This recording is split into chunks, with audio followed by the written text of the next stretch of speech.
आज मी संध्याकाळच्या नाश्त्यासाठी असे हे मक्याचे अप्पे बनवले होते. खूप छान झाले होते. चला याची रेसिपी तुम्हाला दाखवते. यासाठी मी इकडे 1 वाटी मक्याचे दाणे घेतलेले आहेत. हे आपल्याला ना मिक्सरमध्ये फिरवून घ्यायचे आहेत. तर मिक्सर बंद चालू करत हे दाणे आपण मिक्सरमध्ये फिरवून घेऊया. काही अख्खे दाणे पण यामध्ये आहेत, खाताना खूप छान लागतात. आता हे आपण एका भांड्यामध्ये काढून घेऊ. हे नुसते देखील मक्याचे अप्पे तुम्ही बनवू शकता किंवा यामध्ये अजून तुमच्या आवडीनुसार भाज्या ॲड करू शकतात. तरी मी इकडे गाजर किसून घेतलं. सिमला मिरची देखील तुम्ही घालू शकतात. पिठामध्ये 1 चमचा इकडे बेसन आणि 1 चमचा घातलं तांदळाचं पीठ. 2 चमचे इकडे रवा घातला. थोडासा कढीपत्ता यामध्ये घालून घ्यायचा. एक बारीक चिरलेला कांदा घालायचा. चिली फ्लेक्स घालायचे. लसूण, आलं आणि मिरची याचा असा कुटलेला ठेचा घालायचा. 1-2 चमचे तीळ घालायचे. थोडासा हिंग घालायचा. थोडीशी हळद घालायची. चवीपुरतं मीठ घालायचं. याचबरोबर इकडे ना तुम्ही ना लिंबाचा रस देखील वापरू शकता किंवा असं दही देखील वापरू शकता. तर 2 चमचे मी इकडे दही घातलं.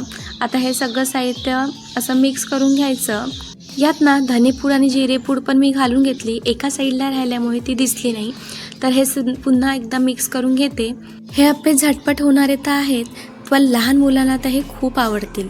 तुम्ही त्यांना टिफिनमध्ये देखील देऊ शकतात.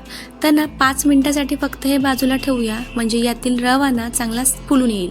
थोड्या वेळानंतर आपल्याला घालायचा आहे इकडे पाव चमचा सोडा आणि हा ॲक्टिवेट होण्यासाठी थोडंसं पाणी घालायचं, म्हणजे हा ॲक्टिवेट होतो. आता हा ना व्यवस्थित असा पुन्हा एकदा मिक्स करून घ्यायचा. चला याचे बनवूया आता अप्पे.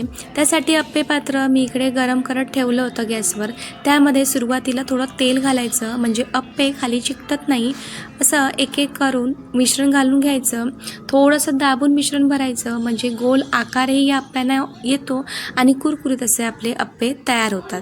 अप्पे करताना गॅस मात्र आपल्याला कमीच ठेवायचा आहे, म्हणजे ना आतपर्यंत हे अप्पे ना व्यवस्थित असे ना शिजून तयार होतात. अप्प्यांवर पुन्हा थोडंसं तेल घालून घ्या आणि 2-3 मिनटासाठी हे अप्पे ना शिजू द्या.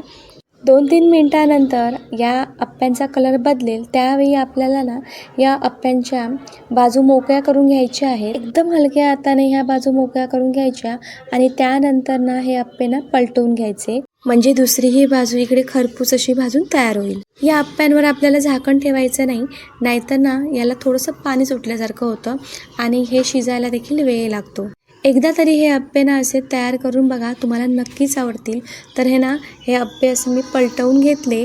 आता ही खालची बाजू ही देखील ना चांगली अशी खरपूस होईपर्यंत भाजून घेते. पुन्हा थोडंसं यावर ना तेल असं घालून घ्या, म्हणजे छान असे कुरकुरीत अप्पे आपले बनून तयार होतात. 2-3 वेळा असे अलटी-पलटी करून असे मस्त असे खरपूस अप्पे मी तयार करून घेतले. बघा किती छान असा कलर या अप्प्यांना आलेला आहे आणि खायला तर खूप छान लागतात.